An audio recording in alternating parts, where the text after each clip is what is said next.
Howdy folks, welcome back to my YouTube channel. I am your host, the Mighty Bjorn, and today for you I have a brand new tabletop gaming video because I'm actually going to be discussing about a new TTRPG that's actually going to be going to crowdfunding here soon. That is titled Miami 86. Now, before I get into Miami 86, I want to do a couple things. The first thing is I want to do a bit of a disclaimer. I really, per se, don't know the developer of, well, the creator of Miami 86. Part of the Discord and asked a few questions, but I really don't know them personally. They haven't put me up to uh, doing this video or anything like this. I'm doing the video of my own volition because I'm a bit interested in what I see when it comes to Miami 86. So that's just for a bit of transparency. Also, the next thing I want to point out too is I'd like to just take a few moments and ask for your help. Any help that I can get on YouTube, subscriptions, likes, comments, shares, that kind of stuff, all helps me out as a growing YouTube channel. Also, I do have a Patreon page, so if you like to provide additional support, which that support goes for, channel budget, you can check that out down below in the video description. I have a Patreon link, and I kind of put updates and things like that on the Patreon page. Anyway, folks, let's get into what is Miami 86. And it is another TTRPG, but with that being said, it's set in essentially Miami 1986 is the idea of the RPG itself. Basically, that was a really big time for things such as immigration, especially from Cuba and Honduras, as well as that was like the big time for cocaine. That was a huge time for cocaine. So I want you to kind of picture something more along the lines of, 1986 Miami, some along the lines of like Miami Vice, or even Scarface. Probably more so Scarface, at least talking to the developer, which I'll get into here in a bit. But essentially, the game is surrounded by the idea of drugs, fast cars, and even faster women.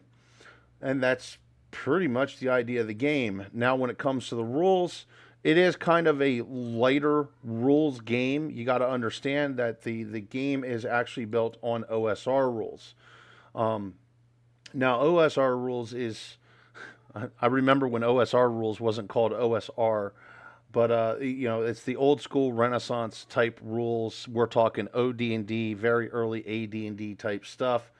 Um, Basically more older classical RPGs like that. Now, of course, there's a bunch of modern RPGs that's also being made with OSR rules, which is why it's actually called OSR now, because it's essentially the old school Renaissance, basically people making new games with these old school rules that were designed for TTRPGs all the way back in the late 70s, early 80s, and even in the mid 80s.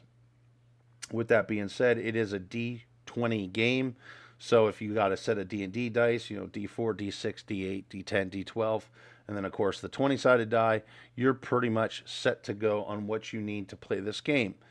Now with that being said though, and I'm going to speak from experience here, OSR is very different compared to per se quote unquote modern Dungeons and Dragons. Um, people that has played only modern Dungeons and Dragons will actually not be familiar with OSR rules, even though they are a D20 rule set. The modern 5th edition Dungeons and Dragons essentially kind of evolved from OSR rules. And of course, this was a period of 30, 40 years is where these rules come from.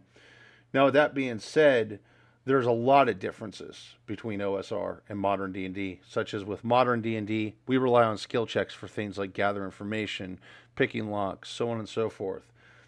With OSR rules, you're going to have less skill checks and more role play. So when you're, say, trying to gather information, you're actually asking questions, and then the dungeon master is going to decide what kind of answers he's going to give you. It's more based on interaction. It's more based on role play than skill checks. It is not a very skill check heavy game, which is actually kind of one thing I do miss about older tabletop RPGs. a lot of more modern tabletop RPGs relies pretty heavily on skill checks, at least when it comes to D20. Also, the next thing to point out with OSR rules is it is not a heroic journey. You are not Hercules on a heroic journey. You are not some modern day superhero. Actually, you're nothing more than an average Joe in OSR. You may be on a heroic journey, but you're not on a I don't want to. You're not on a hero's journey. You're not like some legendary hero. You're just the average Joe that might be in a bad situation, or you're the good guy that might have to do bad things. It's more down the earth, more centered.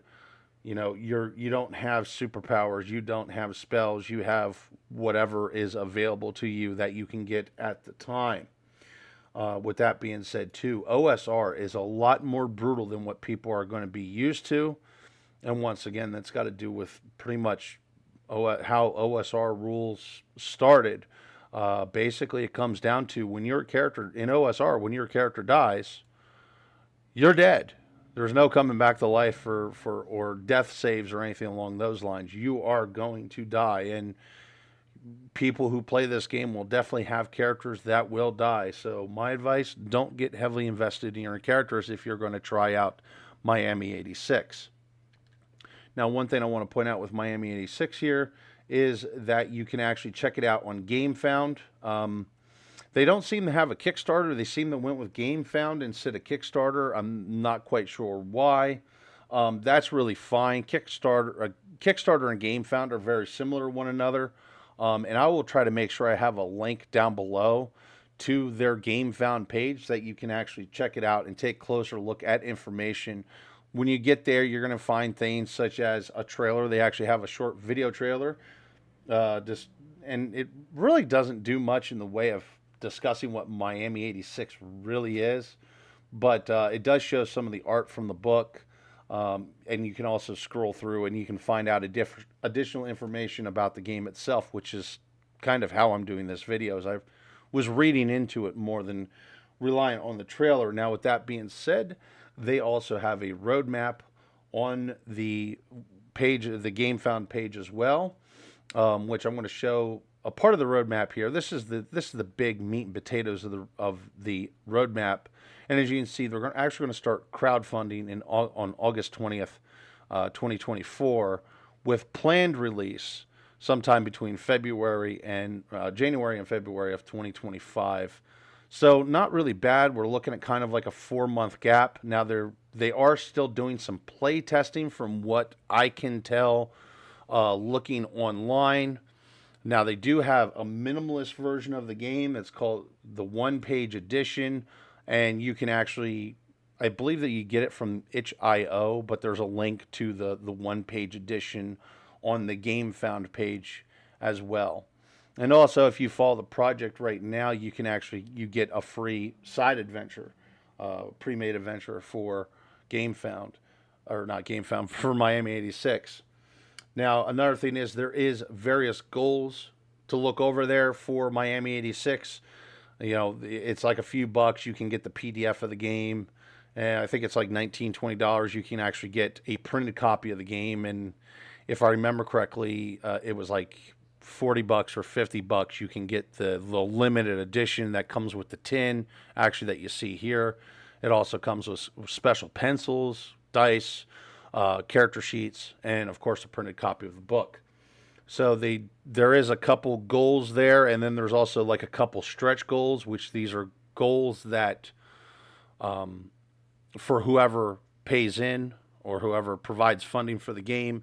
Those stretch goals, my understanding, is given out to everyone who decides to back the project if the funding reaches that high.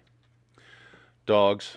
Anyway, so the next thing is, now I did talk to the creator, and essentially I asked him a series of questions of like, could you do Mercenaries gameplay? Could you do something more like Miami Vice? Is it geared towards, per se, quote unquote, something along the lines of playing out Scarface? And he says it leans more towards Scarface, but there's going to be options there to do something like Miami Vice, which has me intrigued, and I think my players or essentially my gaming group would be more interested in doing something along the lines of Miami Vice. But so the game kind of leads more towards you could do something like GTA with it, which could be kind of cool, something like GTA Vice City. But yeah, me personally, I'm definitely more intrigued at trying to do something along the lines of Miami Vice. But anyway, folks, that's going to wrap it up for me and discussing about Miami 86. I just kind of want to plug their project because the project definitely looks interesting to me. And I thought maybe I could do something to get more information out there, maybe get more people interested in what Miami 86 is. And we'll see what the future holds for this new TTRPG that's going to be released hopefully soon. Anyway, folks, thank you all for tuning in. Hopefully, you all enjoyed the video and have yourself a wonderful day.